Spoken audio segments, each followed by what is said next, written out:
at the heart of this awakening world is the growing presence of Ganga, the river goddess.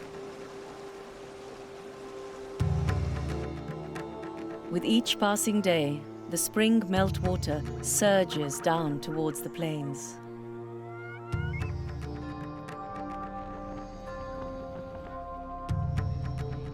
In the lower reaches of the mountain rivers, Himalayan masir are gathering.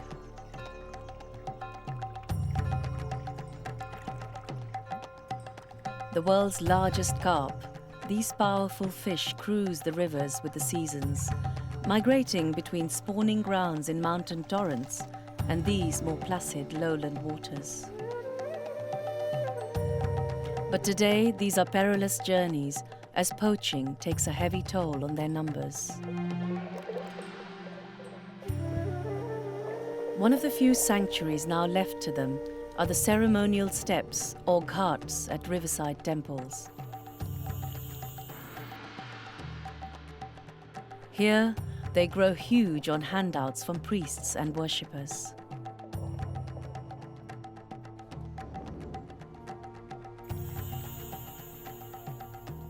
The largest might be a meter long and weigh over 50 kilos.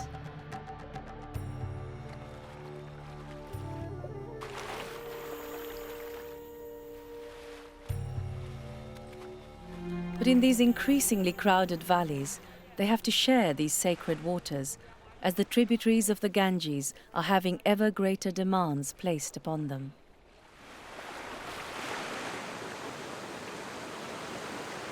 Villagers use every stream pouring down from the mountains to irrigate tier upon tier of terraces carved into the precipitous slopes. Winter-sown crops like barley and millet quickly ripen in the strong sun. And come May, it's not just the villagers reaping the benefits.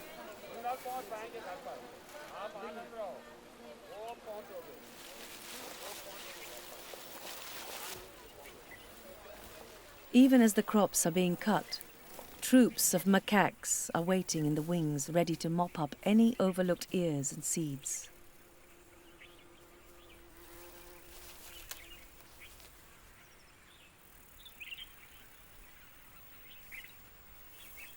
Despite appearances, time is of the essence. Almost as soon as the crop has been gathered, these tiny fields are ploughed, then flooded and planted with rice to be harvested in the autumn.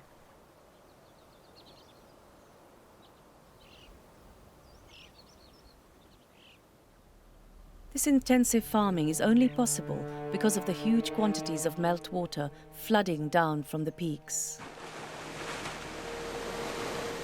This predictable and plentiful supply of water is the Ganges' first great gift to northern India. The rivers that meet here are known only by their local names, the Alaknanda and the Bhagirathi.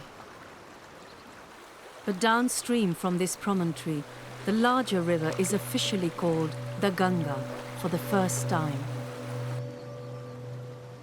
The river may have reached the gentler foothills, but there's life in her yet.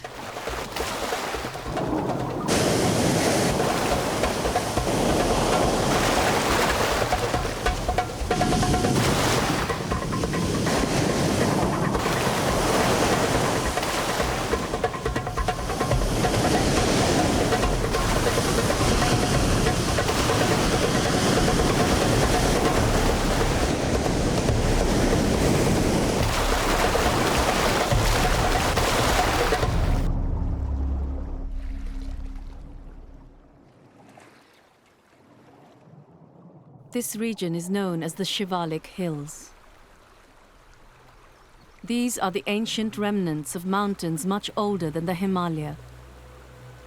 Rock the powerful Ganges has been wearing down for millions of years.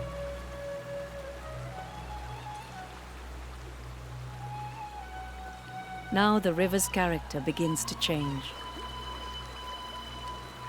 The rapids become separated by increasingly longer stretches of deeper, more placid water.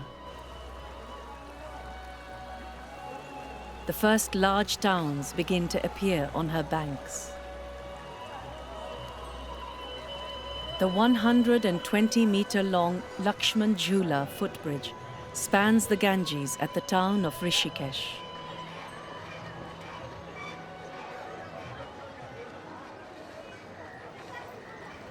Every day, thousands pass back and forth, going about their daily business. Although not everyone uses the more conventional route.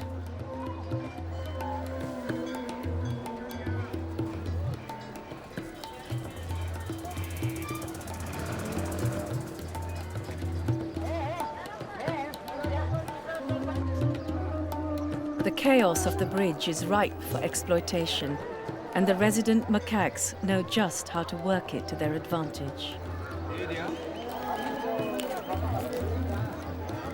They miss little, and there's nothing subtle about their tactics.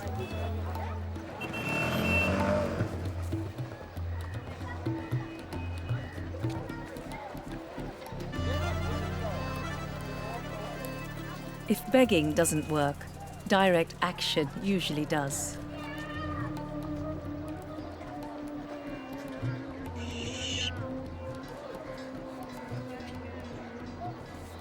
They may not have the same protection of more sacred animals, but Hinduism has a fundamental respect for all life, and so they are tolerated. Their antics just an accepted, if annoying, part of everyday life around the town.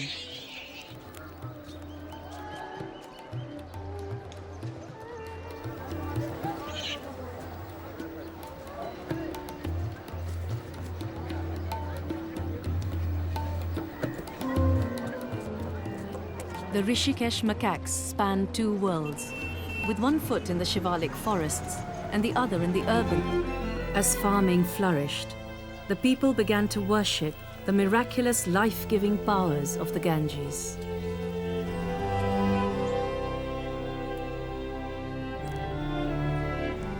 The seeds of a new religion were sown. People revered the natural forces and crops upon which they depended. And one plant was considered more important than all the others. Rice, perfectly adapted to grow in the Ganges flood cycle. It's been the staple food for 7,000 years. Today, paddy fields dominate the landscape, and so much rice is grown here that the area has become known as the Rice Bowl of India.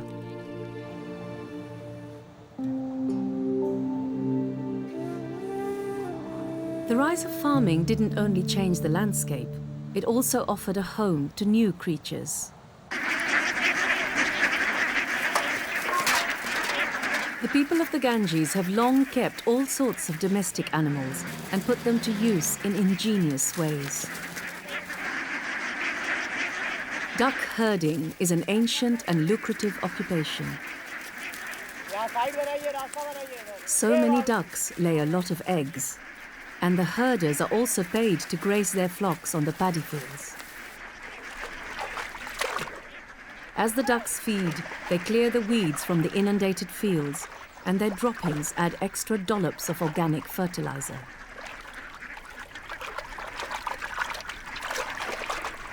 Yet it isn't just domestic animals that are welcome on the cultivated land.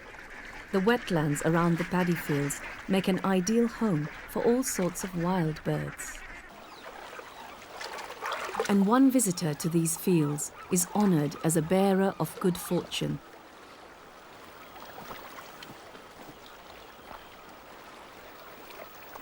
Standing as high as a man, the Saurus crane is the tallest flying bird in the world.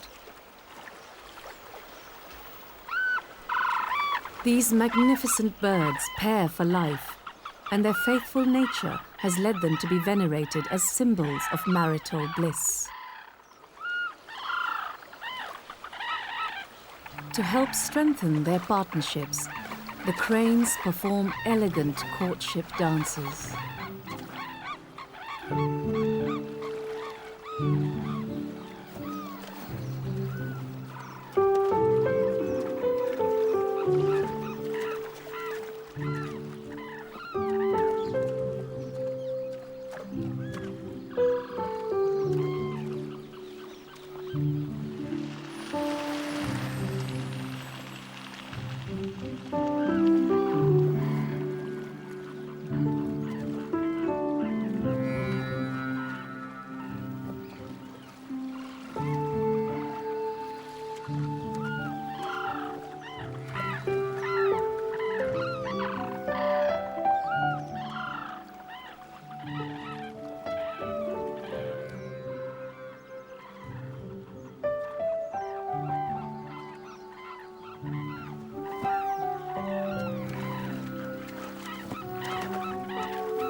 Although some animals thrived in the changing landscape, many were not so well adapted to survive the rise of agriculture, and not all made such amenable neighbors.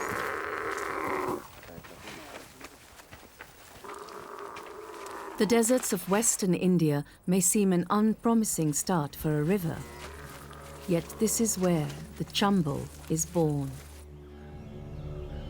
Fed by underground springs, the river flows through some of India's most arid lands before reaching the plains. Though some people do scratch a living here, the Chambal remains a wildlife oasis for the natural treasures once found right along the Ganges.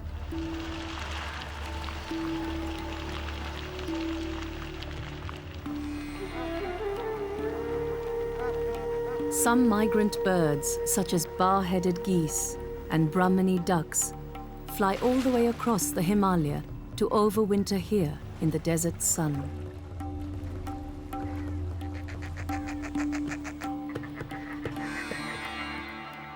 Others, like spoonbills, take up permanent residence.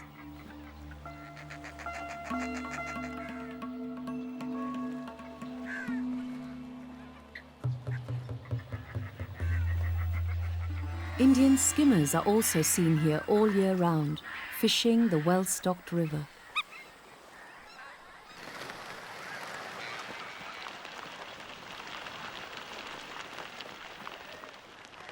This is one of only a few places where these graceful birds still patrol the waters, trawling for fish with their outsized lower bill.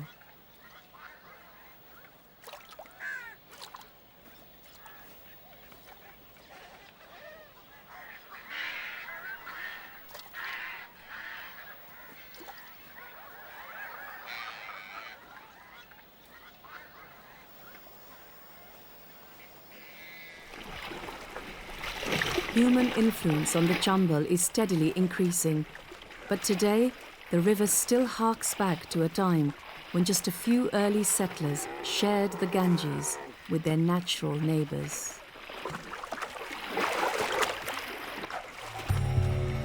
The Sundarbans stretches along the coastline of Bangladesh and India. It's by far the largest mangrove forest on Earth, 6 times the size of Greater London. Mangroves, with their bizarre aerial roots, are the only trees that can cope with the salty, waterlogged conditions. There are over 30 species of mangrove in the Sundarbans, and the biggest rely on one tiny animal to survive. Giant Asian honeybees feed on the nectar of the mangrove flowers and, in the process, pollinate them. These are the biggest honeybees in the world, and also the most aggressive. They will defend their enormous hive to the death against any threat. But the precious honey in those hives is exactly what the boatmen are after.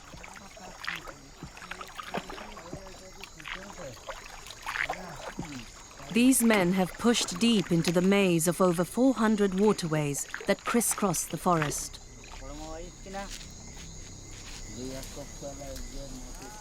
They spread out to search, calling to keep in touch.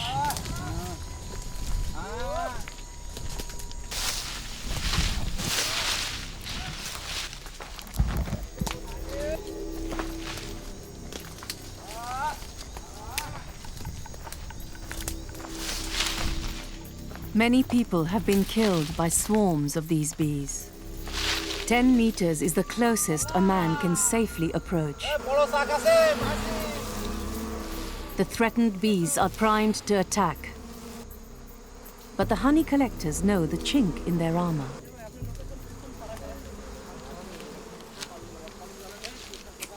When the bees smell smoke, they instinctively behave as if the forest is on fire. As far as they're concerned, the hive is doomed to burn, and there's no point in trying to protect it.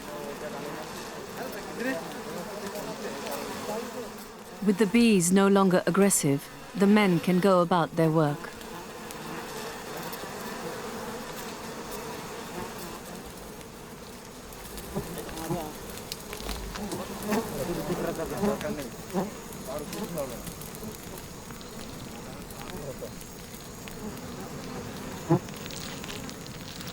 A good hive can contain up to 20 kilos of honey.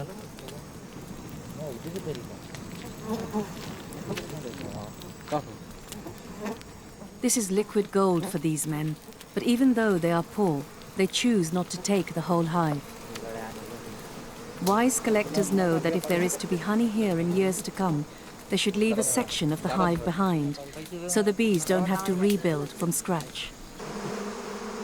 The honey will fetch a high price, but many men pay an even higher price for collecting it. It's not swarms of bees that make this one of the most dangerous jobs in the world.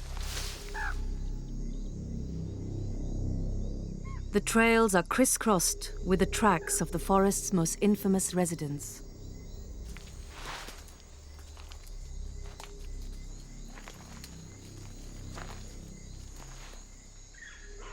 Tigers roam the Sundarbans, and they have a well-earned reputation for attacking people. Honey collectors are especially at risk because tigers rest in the dense vegetation where the beehives are also found. Tigers kill up to 100 people every year in this forest. Nobody knows why so many people are killed here. The tigers are hardly ever seen, but these waterways are not a reliable means of getting around. The creeks consist partly of seawater, so they're under the influence of the tides. The mangrove's roots anchor the trees against the tidal pull.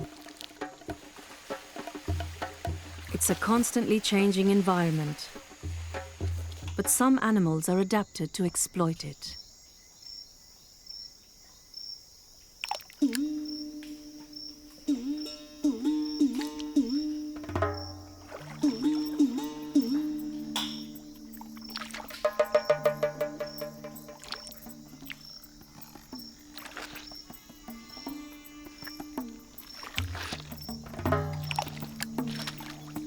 Strange creatures emerge from the burrows, where they've sheltered from the strong tidal currents.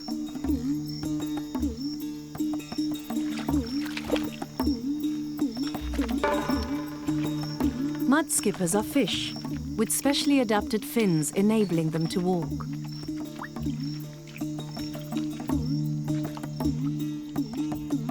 They feed on detritus left behind by the falling waters.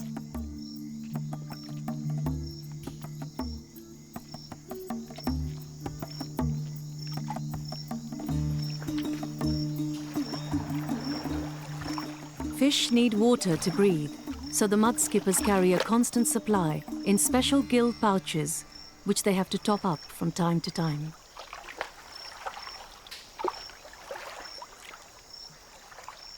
Mud skippers are not the only animals to take advantage of the Mudflat buffet.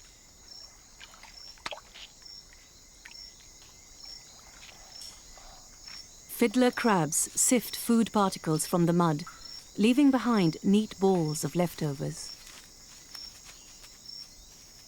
The male crabs have one huge claw to impress females and see off other males. Mud skippers try the same trick with their brightly colored fins, but sometimes intimidation is not enough to scare off rivals.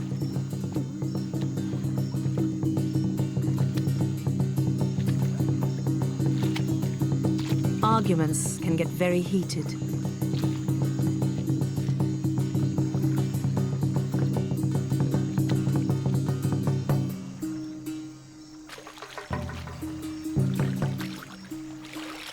the mudskippers lack the weaponry to do each other much damage.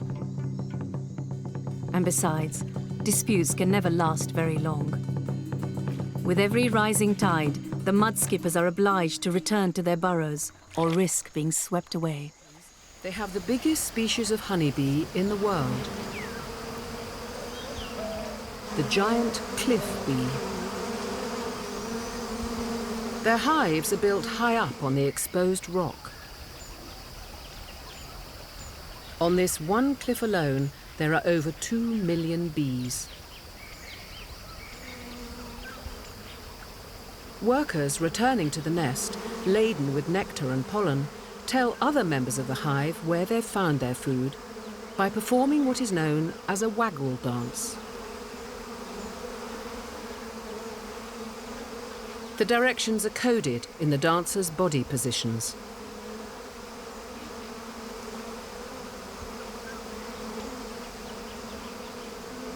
And whilst the observers follow the tip-off, the returning bee must make its way into the hive to deliver its precious cargo. Not always an easy task.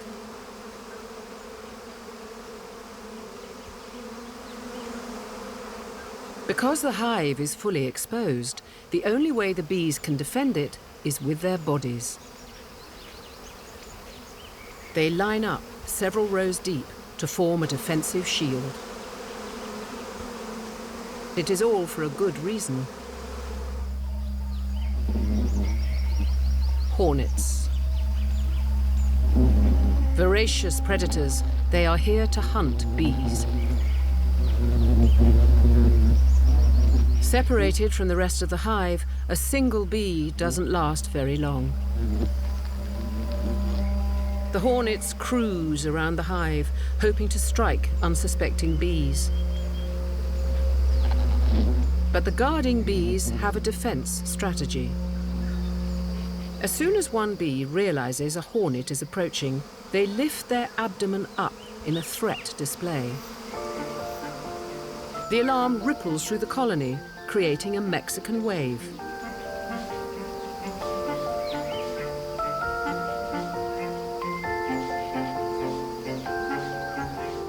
This coordinated visual display shows the hornet that it's dealing with an army rather than a single soldier.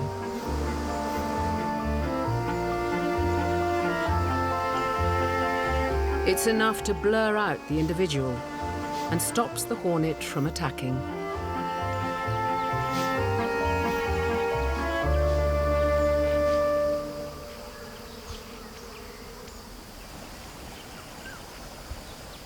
It's not just hornets that are interested in these giant bees. For the people of the Himalayas, hidden in the hive is nature's superfood: honey.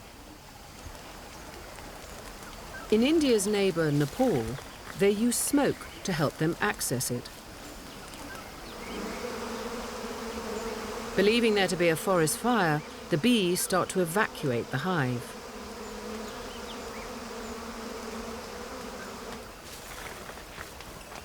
With the bees leaving, the next problem is getting to the hive.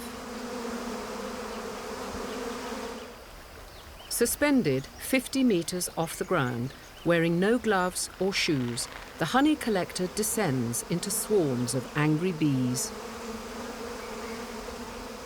He has to remove the lower part of the hive, where the larvae are, to get access to the honey-rich top.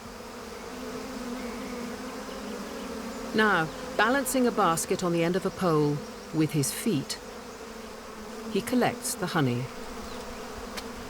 It's a feat of dexterity and a feast for the villagers.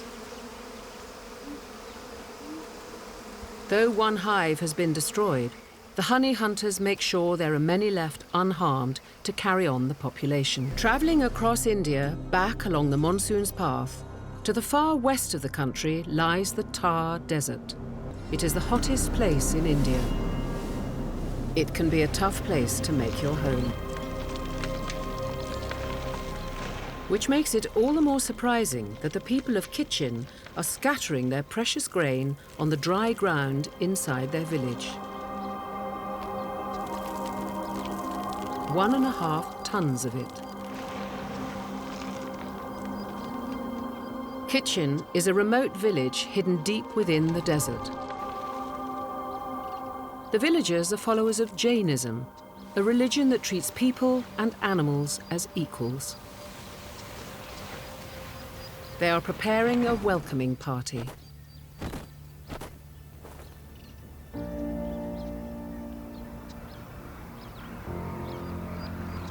All for some very weary travelers. Battling fatigue and hunger, the cranes have made it across the Himalayas.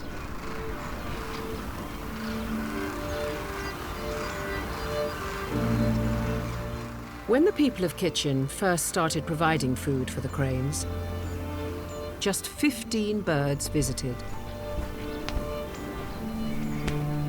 Now, there are a lot more.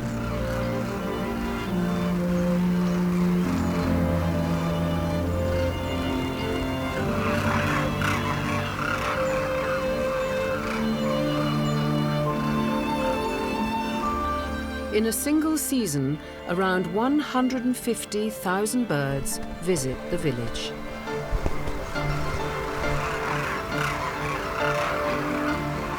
All have flown over 2,500 kilometers to be here.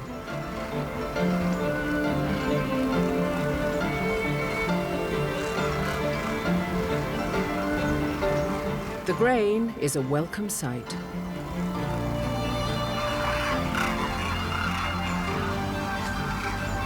Nowhere else in India is it possible to see this number of cranes this close.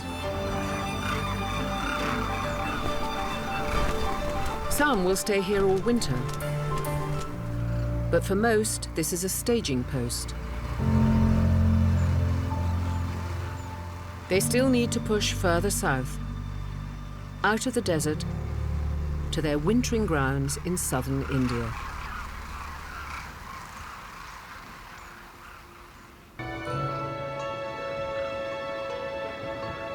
Demoiselle cranes are on their way to India to take advantage of the post-monsoon bounty. Standing in their way are the tallest mountains on Earth.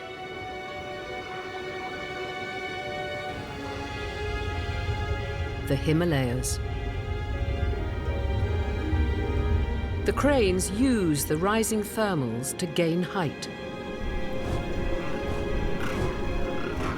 They will need to climb up to 5,000 meters if they are to get over the mountains.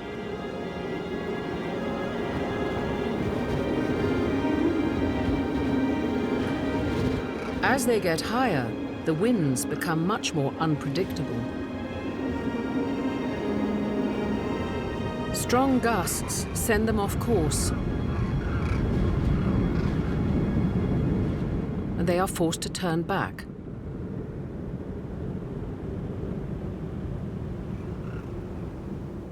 A second group of cranes try a different route along a valley.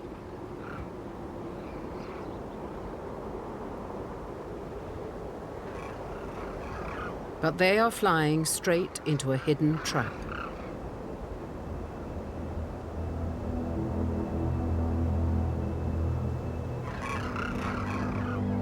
This is the hunting ground of golden eagles.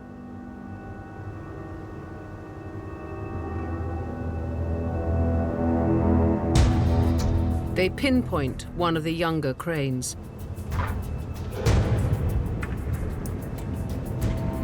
Separating it from the group.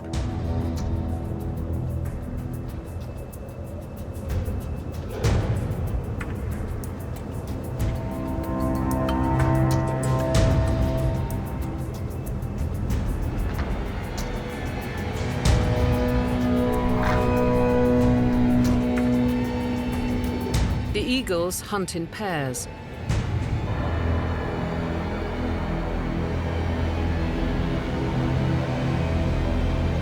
And though the first one misses, the young crane is driven straight into the clutches of the other.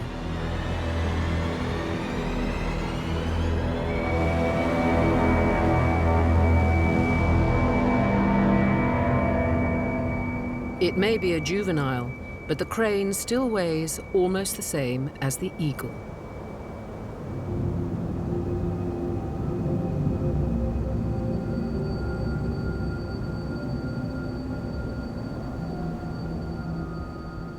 Gaining control, the eagles have their prize.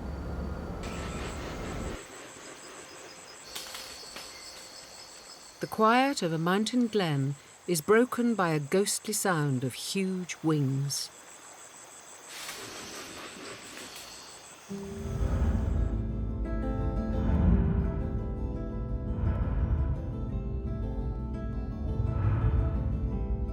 This is the great pied hornbill. They are huge birds, the heaviest of all Asian hornbills, with wingspans of up to 2 meters.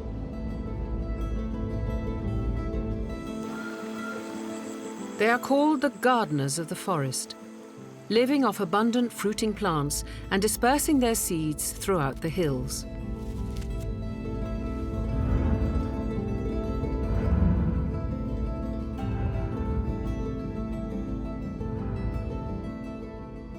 This male begins his morning routine.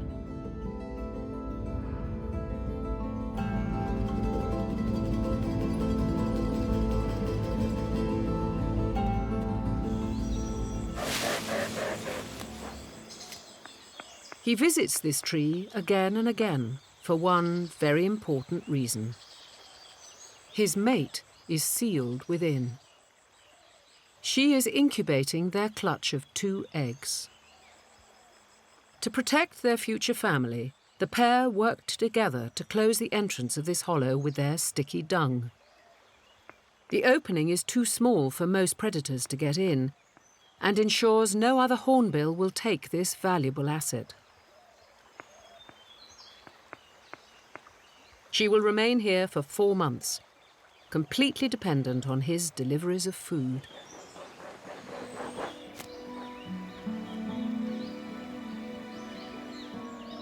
This is an act of devotion carried out throughout the spring.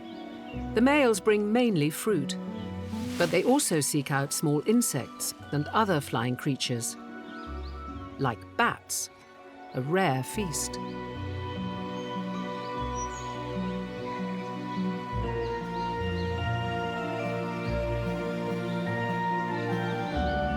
Once the eggs hatch, the mother will break out and the chicks will reseal themselves in for a further few weeks.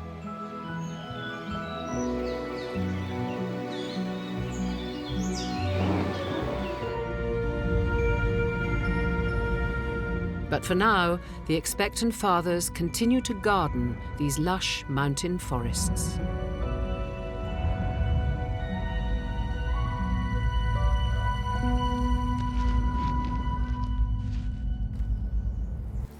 A Himalayan tar, the ultimate mountaineer.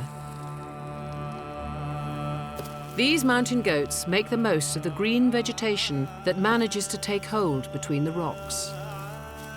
His hooves have rubbery centers and hard outer edges to wedge into the rocks.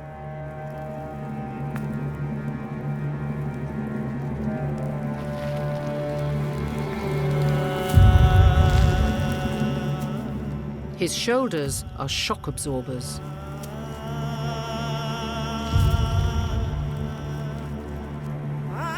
Life in this extreme landscape exists on a knife edge. There is very little room for error. A female leads her young kid down the cliffs.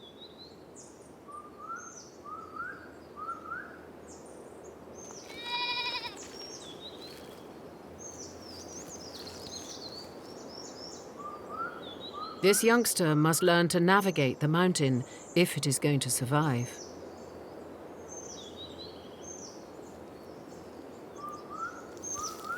It can be a steep learning curve.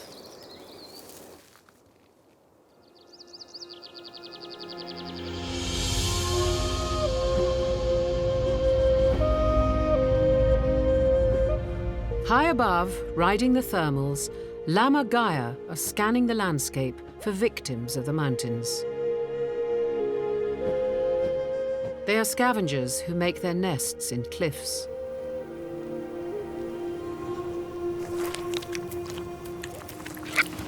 Griffon vultures have made quick work cleaning meat from this carcass.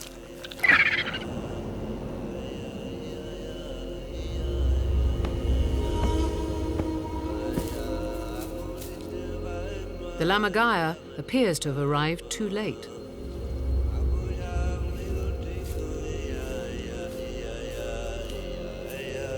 But he has a clever trick. With a wingspan of almost 3 meters, he can carry heavy bones up and drop them from on high.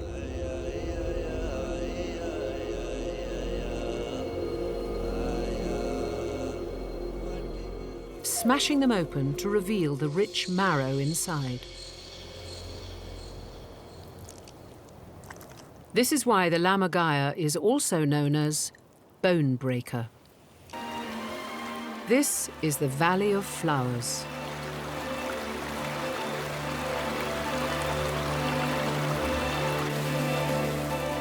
From June to September, over 500 species of wildflower bloom. A cacophony of colour, carpeting slopes that are 3,600 metres above sea level. Some blooms are found only here. The mountains funnel the rain clouds up the valley, and every day they bathe it in gentle showers, coaxing new growth from the fertile soils. Animals flock to feast on this brief bounty of plants. Though Hindu yogis have visited to meditate in this blessed place since ancient times, the Valley of Flowers only became known to outsiders in 1931, when a group of British explorers happened upon it. Since then, it has become well-renowned among botanists as it represents a unique transition zone between the eastern and western Himalayas. The Himalayas are vast. Nearly 4,000 kilometres long and 8,800 metres high. Conditions vary from perennial snow and ice at the top to grasslands and forests below.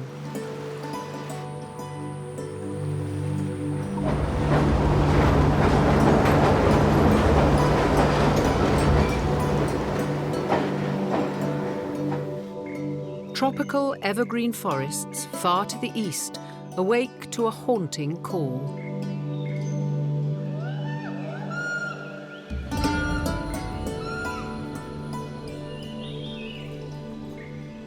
This is the only place in India it can be heard.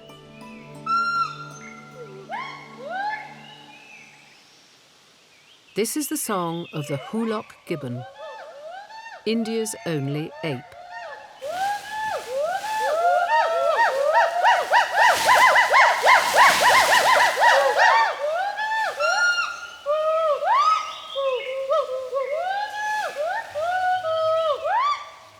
Every morning, small family groups sing.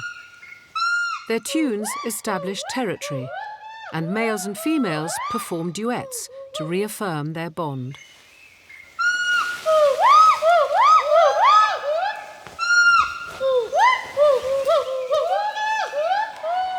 Hoolocks spend their lives in the canopy.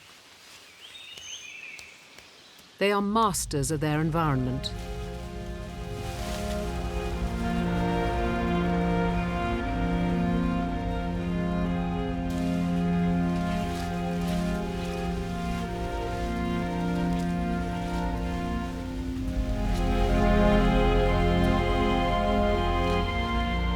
Their long arms, strong hands, and specially adapted shoulders allow them to achieve great speeds through the treetops.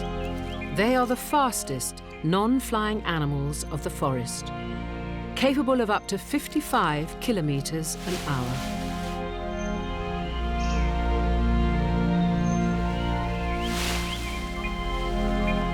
This young male looks agile, but he is still learning his way around the forest, and stays close to his parents. He may stay with his parents for another year or until he has a sibling. Then he will venture out to start his own family. And the life cycle driven by India's mountains continues. Here in the Dev Bhumi, the spring melt is now in full swing. It's said that the goddess Ganga was called to earth to purify mankind and cleanse the ashes of the dead. Ganga agreed to come, but fell from heaven with such force that she would have destroyed the earth.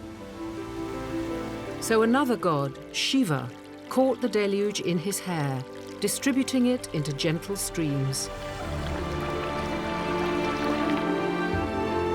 These sacred streams, cloudy with minerals washed off the land, merge with others, forming a river.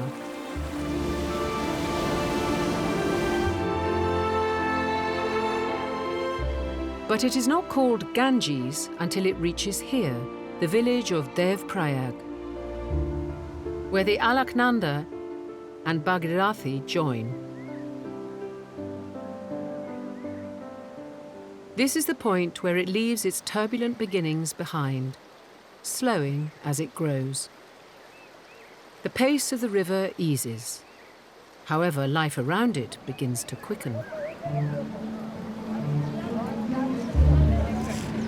Thousands of people cross this footbridge every day. But it has a hidden danger. There are bandits that require a payment to proceed. Rhesus macaques.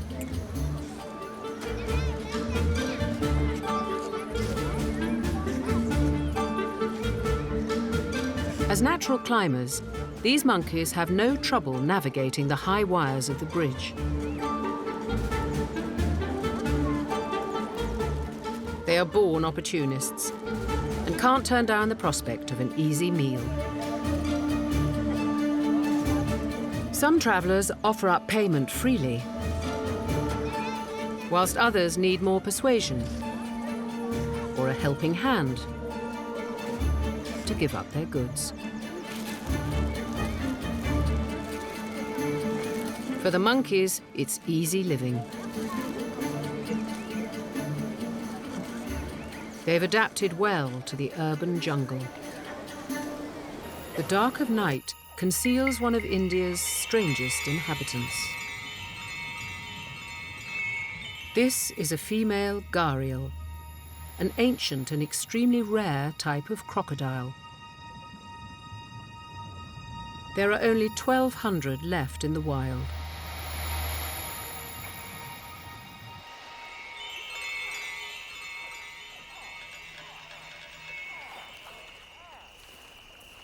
She's drawn to the banks of the river by sounds coming from beneath the sand.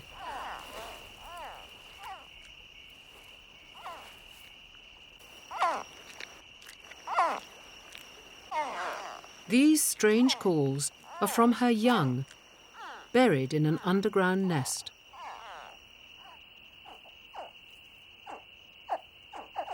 She has stood watch for 70 days, guarding them and waiting for this day. While their long snouts can open the egg, the baby Gharial need their mother's help to dig them out of the sand.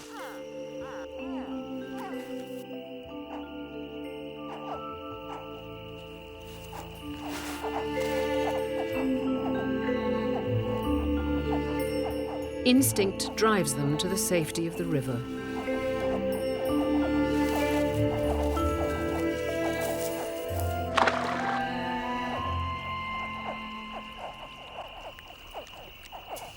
Gharial are nocturnal hunters.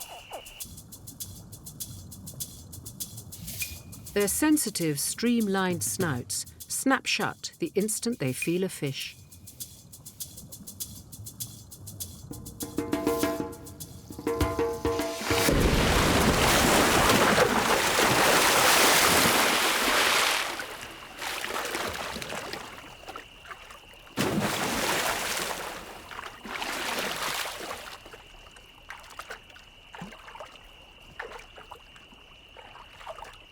best not to stray too close. The following day, the young haven't ventured far.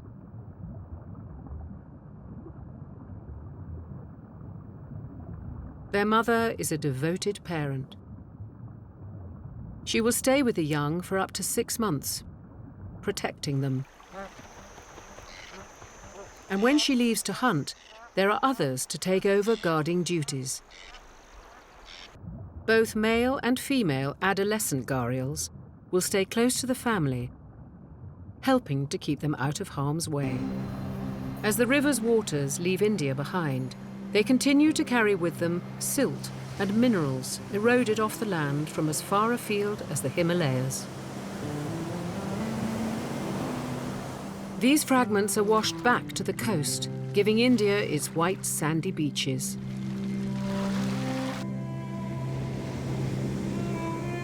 It's these soft sands that attract a traveller returning to India's shores.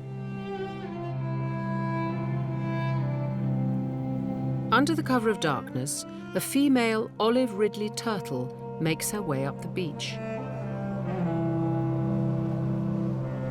She has travelled the length of India, over 3,000 kilometres, to be here. She could weigh up to 40 kilograms. Her flippers are a paddle for swimming, less so for walking.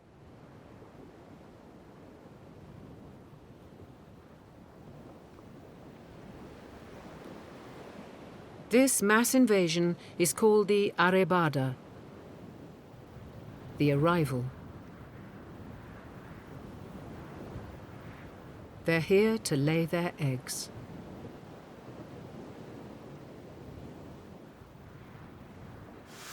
Digging down, she creates a hole in which she lays up to 150 eggs.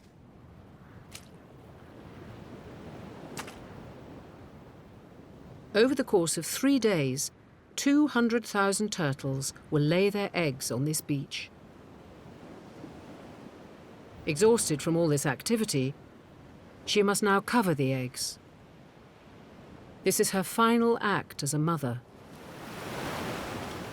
She will never see her offspring. They will be left to fend for themselves.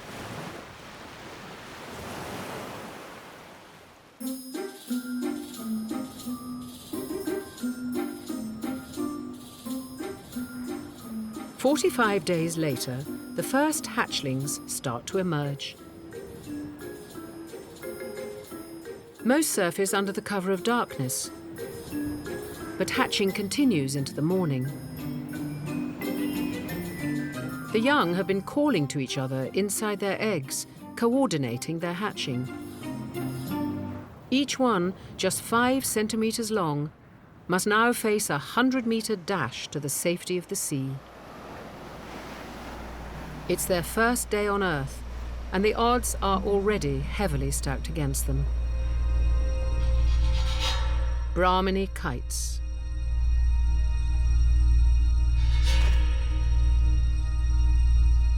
They are easy pickings for them.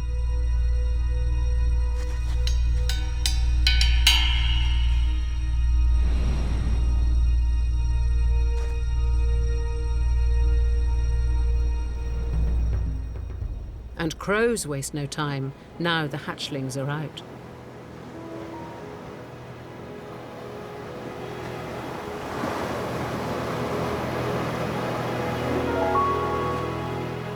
But they have coordinated their emergence for a reason.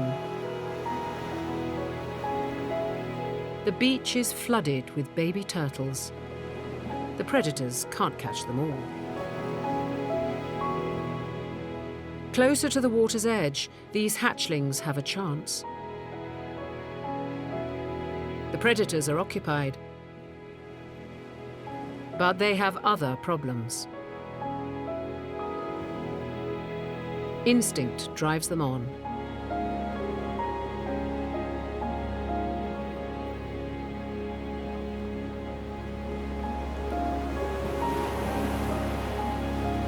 The majority make it to the water, but this is just the beginning.